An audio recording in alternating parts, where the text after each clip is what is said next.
प्रगतशील शेतकरी ईश्वर शिंदे यांचे बीड येथील जिल्हाधिकारी कार्यालयासमोर सेंद्रिय उत्पादनांसाठी अनोखे धरणे आंदोलन सुरूच। नमस्कार, आपण पाहत आहात एक्सक्लुझिव्ह न्यूज 24। मी बालाजी जगतकर, न्यूज ब्युरोची बीड येथून थेट लाईव्ह। बीड पासून जवळच असलेल्या खापरपांगरी येथील प्रगतशील शेतकरी चिरंजीव ईश्वर शिंदे यांनी सेंद्रिय शेतीसाठी आग्रह धरत सेंद्रिय शेतीत उत्पादन झालेल्या सर्व अन्नपदार्थ धान्यांच्या विक्रीसाठी प्रत्येक जिल्ह्यात एक केंद्र उभारावे या मागणीसाठी बीड येथील जिल्हाधिकारी कार्यालयासमोर आपले धरणे आंदोलन सुरू केले आहे।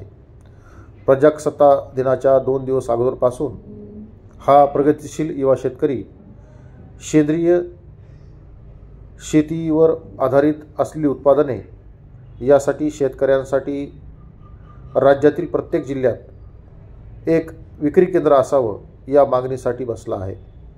राज्य सरकारने या मागणीची दखल घेऊन प्रत्येक जिल्ह्यात एक केंद्र उभारावे अशी मागणी त्यांनी या आंदोलनाच्या वेळी व्यक्त केली आहे। ऐकूयात त्याची प्रतिक्रिया, नेमकं काय म्हणणं आहे त्याचं। ईश्वर शिवाजी शिंदे, गाव खापरपांगरी येथील मी युवा शेतकरी आहे। आज आम्ही महाराष्ट्रामध्ये सर्व सेंद्रिय शेती करत आहेत। आम्ही दादांना पण भेटलो होतो पाड्या दिवशी बारामतीला जाऊन। आम्ही जे महाराष्ट्रामध्ये सेंद्रिय उत्पादन तयार करतो हे शहरामध्ये 36 जिल्ह्यामध्ये शेतकऱ्यांना विक्रीसाठी जागा नाही। ह्याच्यामध्ये हे बघू शकता तुम्ही, शेतकरी गट, महिला बचत गट यांचे सर्व उत्पादने आहेत आणि हे आपण शहरामध्ये सरकारला आमचा माल विक्रीसाठी जागा मागत आहेत की सरकारने आम्हाला लवकर देण्यात यावे। आपल्या महाराष्ट्रामध्ये 36 जिल्हे आहेत। प्रत्येक 36 जिल्ह्यामध्ये शासकीय जागा, शेतकरी गट, महिला बचत गट, फार्मर प्रोड्युसर कंपनीला कुठेच जागा नाही। हे तुम्ही बघू शकता। आज मी 2016 पासून महाराष्ट्रामध्ये सर्व ठिकाणी काम करत आहे। हे सर्व त्याचे पुरावे वगैरे सर्व आहेत। आज आपण सकाळी उठल्यापासून ते संध्याकाळी झोपेपर्यंत सर्व विषारी अन्न खातो।